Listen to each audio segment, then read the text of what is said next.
My name is Lindsay Longstreth, and I teach in the Industrial Tech Department here at West Leyden. My name is Jorge Sanchez. I am the Assistant Principal of Teaching and Learning at East Leyden High School. My name is Annette Miller. I'm here at East Leyden. I teach math. My name is Anna Reed, and I'm a teacher at East Leyden.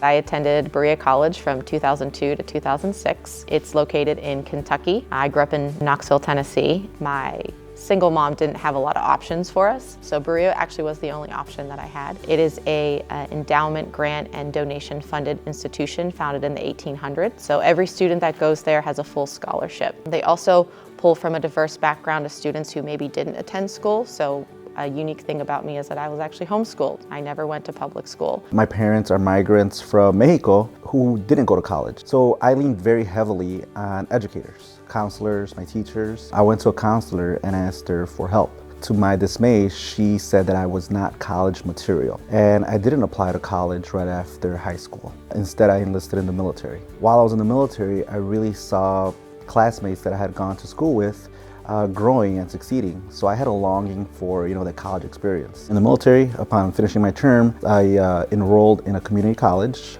got my degree, and then transitioned into a 4-year institution where I received my degree in accounting and marketing. I started college right after high school and did undergrad at a private 4-year university. I went in as an art major, and I knew that I was really interested in the arts, but wasn't quite sure what I wanted to do with that. And so my junior year, I left and moved to downtown Chicago and worked for a graphic design firm. After working in the office, I realized that was not what I wanted to do. So I left, went back to my undergrad and finished my senior year, and then left and went to grad school to go into teaching. But when I started grad school, they didn't transfer all of my credits over, and so I had to pay for an extra year. So I decided to move to Italy and just study art while traveling, and that was amazing. And then I finished from there, went back and did some art jobs on the side and went into teaching and taught for 20 years now, I guess, and then decided I wanted to go back to school again for another graduate degree, and just finished my MFA this last year. I was recruited by North Central College to run track. Loved the school.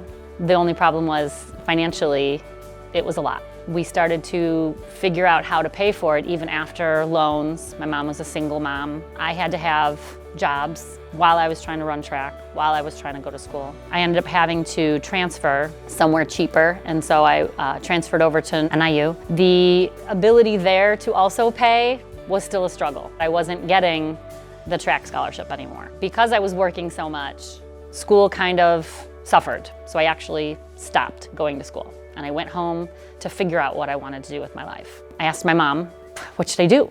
She said, well, what do you want to do? I said, I want to be a teacher. She said, then go be a teacher. Having to stop and reevaluate my life was difficult, but it was necessary. Finding a balance when I came home and commuting up to school and taking less classes was the best path for me. I ended up getting an award as Outstanding Student Teacher. I student taught here. I went here and then I taught here. So I've only known Leyden, and it's been a dream the entire time I've been here.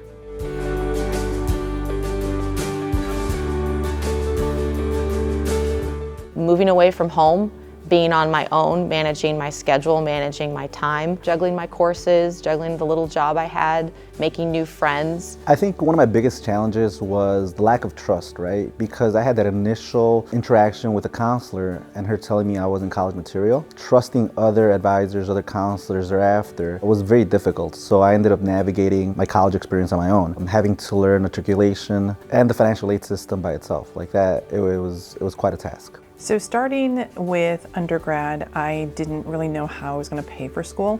I had some scholarships which covered about 3/4 of it, and then I had to figure out how to finance the rest. So I took out a lot of school loans, and then I also did work study. So I worked for actually the health center, and I designed web pages for them, but I didn't know how to design web pages. So they sent me to the tech department, and a bunch of tech people just taught me how to design web pages. And so that became my job while I was an undergrad. And then when I went to graduate school, they knew that I could design web pages, so they just hired me to do that. And that completely paid for grad school for me.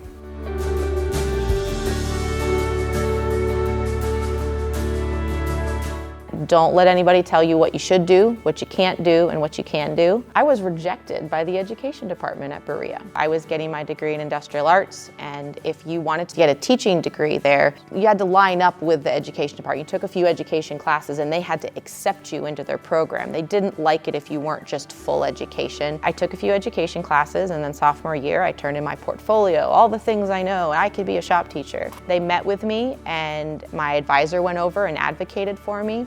And they looked me in the face and they said, "We don't think you'd make a good teacher." That's fine, I know who I am. And so full disclosure, I was pretty punk rock in college. I rode a skateboard and had multicolored hair and wore a little too much makeup, and they didn't like that. And they also cited that I was homeschooled and that since I didn't have experience in a classroom, that I wouldn't be a good teacher. I didn't understand that relationship. So I said, okay. And I didn't fight it. I just went ahead and got my degree in industrial arts and technology management. So I took some business classes. And then I went directly and got my master's degree in 2 years in teaching technology. And that's how I got to be a teacher. In education itself, there's always new beginnings. If you didn't do well in high school, college is a new beginning. It's an opportunity to recreate yourself and really put your best foot forward, right? In addition to that, from my experience, you're not alone. There's always a community waiting to help you, right? And you just have to trust. That was my learning experience. I didn't trust and I navigated on my own. There's amazing individuals who are always willing to help.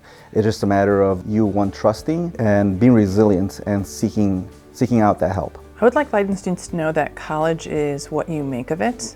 I mean, there are differences in schools, but really you can go to the best school and only take classes and experience nothing else and have a terrible time.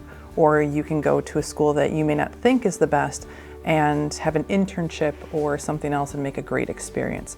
So it's less, I think, about where you go and what you do with that experience. My best advice is to have an internship so you have an idea of what you really want to do and what it's like outside of what you think it's going to be like in class, and travel. I'm now a travel addict, and I think the best part of my college experience was moving to another country and figuring out what life was like when I was completely on my own, out of my language, my culture, and everything else. Sometimes you have to pivot. Sometimes you have to reevaluate where you're at. You can finish in 4 years. Some people take 5 years. Some people take 8 years. But it depends. It's whatever you can do, but don't stop moving forward.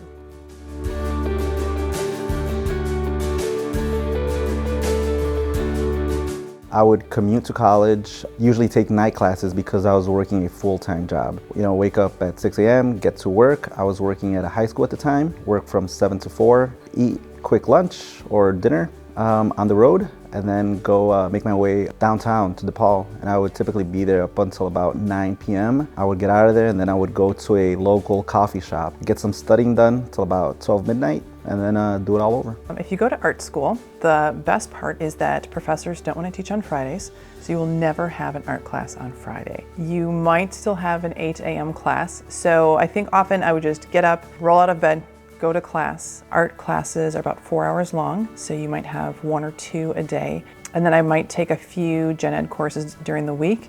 And then as an undergrad, I was also an athlete, so I would leave from my last class and then go swim for 3 hours and then have the rest of the evening to study, hang out with friends, go back into the studio, work till midnight, 1 or 2.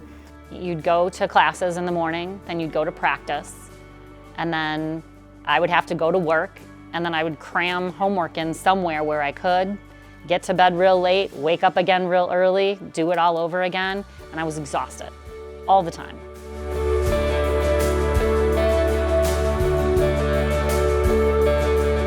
My college professors really inspired me.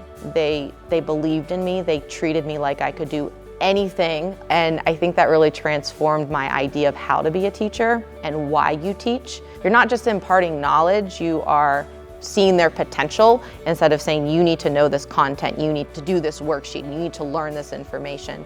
You're really just saying, hey, here's who you could be. I'm seeing the potential in you and I'm kind of pushing you out of the nest to do that potential. There's this term called imposter syndrome that plagued me for a while. This idea that I wasn't good enough, right? And throughout my college trajectory, there have been key individuals who have really proven that to be otherwise, right? They believed in me, and because of that belief, like I almost felt like I had to step up and meet that belief, and that was huge in terms of, you know, gaining success or finishing that particular degree.